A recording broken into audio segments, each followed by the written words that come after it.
आप देख रहे हैं अल्फा डिफेंस हिंदी में आपका स्वागत है। आज की इस वीडियो में हम लोग बात करने वाले हैं भारत को होने वाली एक बड़ी परेशानी के बारे में जो आने वाले कुछ दिनों में स्टार्ट होने वाली है। बांग्लादेश की प्राइम मिनिस्टर शेख हसीना को हटा दिया गया है और उनकी जगह पर एक पपेट रेजिम सेट कर दी गई है। रिपोर्ट्स आ रही हैं कि उनकी जो ओपोनेंट थी खालिदा जिया वो आज या कल में बाहर आ जाएंगी और इस स्टेप के बाद में ज्यादातर लोगों को समझ में आ जाएगा कि इनिशियली ये प्रोटेस्ट भले ही ऑर्गेनिक हो लेकिन इसके इम्पैक्ट को बढ़ाने के लिए पॉलिटिकल सपोर्ट और इकोनॉमिकल सपोर्ट बाहर से आया। यूएस पहले ही शेख हसीना को वार्न कर चुका था कि इवेंचुअली उनको वहां से हटना पड़ेगा और शेख हसीना के खिलाफ यूएस ने जो ऑप्शन चूज किए हैं वो रेडिकल ऑप्शन है। बावजूद उसके यूएस ने वो ऑप्शन चूज किए हैं और कहीं न कहीं आवामी लीग को हटाकर जमाते इस्लामी को पार में लाने की कोशिश की गई है। हालांकि अभी भी बांग्लादेश में बहुत सारे लोगों को ऐसा लग रहा होगा कि ये एक ऑर्गेनिक प्रोटेस्ट थी और रिजर्वेशन के अगेंस्ट जो प्रोटेस्ट की गई थी उसका ये इतना बड़ा इम्पैक्ट हुआ है। हालांकि वो रिजर्वेशंस कोर्ट की तरफ से हटा दिए गए थे और उसके बाद भी ये violent mob Bangladeshi prime minister के घर तक घुस आई थी।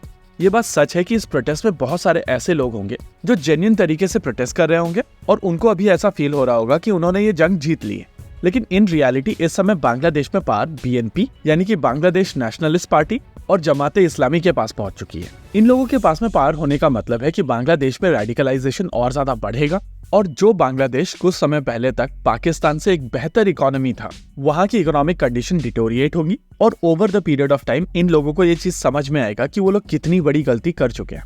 अनफॉर्चुनेटली ऐसी सिचुएशन में बांग्लादेश से बहुत सारे इलीगल माइग्रेंट्स भारत की तरफ आएंगे और इसी वजह से भारत के बॉर्डर के ऊपर जो इलीगल इमिग्रेशन होगा वो बहुत सिग्निफिकेंट होने वाला है। भारत का बांग्लादेश के साथ में लगा हुआ बॉर्डर बहुत ज्यादा हॉस्टाइल नहीं है और यहाँ पर मिलिट्री प्रेजेंस कम है। इस बॉर्डर को पूरी तरीके से बीएसएफ द्वारा मेंटेन किया जाता है और यहाँ पर फेंसिंग होने के बावजूद इसको कन्वेंशनल तरीके से मॉनिटर किया जाता है। कन्वेंशनल तरीके से मॉनिटरिंग के चलते यहाँ से बहुत सारा इन्फिल्ट्रेशन हो जाता है और कई लोगों की तरफ से यहाँ पर लगातार करप्शन के भी क्लेम्स किए जाते हैं। इन लोगों की तरफ से क्लेम किया जाता है कि पैसे लेकर बांग्लादेशियों को भारत आने दिया जाता है, लेकिन ये क्लेम्स कितने सच हैं उसको वेरीफाई करना मुश्किल है। लेकिन जिस तरीके की सिचुएशन अब बन रही है इन इलाकों के ऊपर मॉनिटरिंग बढ़ानी पड़ेगी और ट्रेडिशनल मेथड से भारत को दूसरे मेथड्स पर जाना पड़ेगा जहाँ पर नेक्स्ट जनरेशन सिस्टम्स का प्रयोग करते हुए इन चीजों को मॉनिटर किया जा सके। एक ऐसा सिस्टम हो सकता है medium altitude long endurance drone जो बीएसएफ को लगातार इन इलाकों को मॉनिटर करने में मदद कर सकता है और किसी भी वेदर में यहाँ पर किसी भी तरीके का इन्फिल्ट्रेशन अगर होता भी है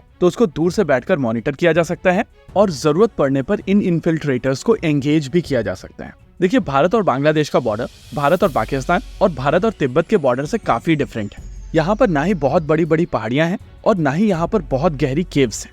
हालांकि यहाँ के जंगल्स बहुत ज्यादा डेंस हैं, लेकिन आजकल के ड्रोन्स के पास में जिस तरीके के इलेक्ट्रो ऑप्टिकल सेंसर्स हैं वो जंगल्स के अंदर देख सकते हैं। यानी कि बीएसएफ को ऑन प्रायोरिटी यहाँ पर medium altitude long endurance drones को अपने बेड़े में शामिल करना चाहिए और ऐसे दो सिस्टम्स हो सकते हैं, तपस और आर्चर। देखिए, बीएसएफ की रिक्वायरमेंट एल्टीट्यूड वाली बिल्कुल भी नहीं है, स्पेसिफिकली बांग्लादेश बॉर्डर पर। साथ ही 12 से 18 घंटे की एंड्योरेंस भी काफी अच्छी एंड्योरेंस है और जिस तरीके से 8-8 घंटों की शिफ्ट्स होती हैं उस हिसाब से 12-12 घंटे की 2 शिफ्ट्स हो सकती हैं इन ड्रोन्स के लिए, जहां पर एक ड्रोन हवा में हो और दूसरा टेक ऑफ करे। जैसे ही ये टेक ऑफ करने वाला ड्रोन मॉनिटरिंग पोजीशन पर पहुंच जाए तो पहला ड्रोन वापस आकर लैंड कर सकता है और इस तरीके से ओवरलैपिंग के साथ में लगातार 24 घंटे की मॉनिटरिंग की जा सकती है और तपस और आर्चर जैसे ड्रोन बीएसएफ को यहाँ पर वो क्षमता दे सकते हैं जिससे वो इनलीगल इमिग्रेशन को पूरी तरीके से बंद कर सके। वैसे ये क्राइसिस ऑलरेडी चल रहा है और ये चीज हम सभी जानते हैं कि आने वाले दिनों में ये क्राइसिस और ज्यादा बढ़ने वाला है। इसी के साथ आज के इस वीडियो में रखते हैं केवल इतना ही। वीडियो को अंत तक देखने के लिए धन्यवाद। देखते रहिए अल्फा डिफेंस। जय हिंद।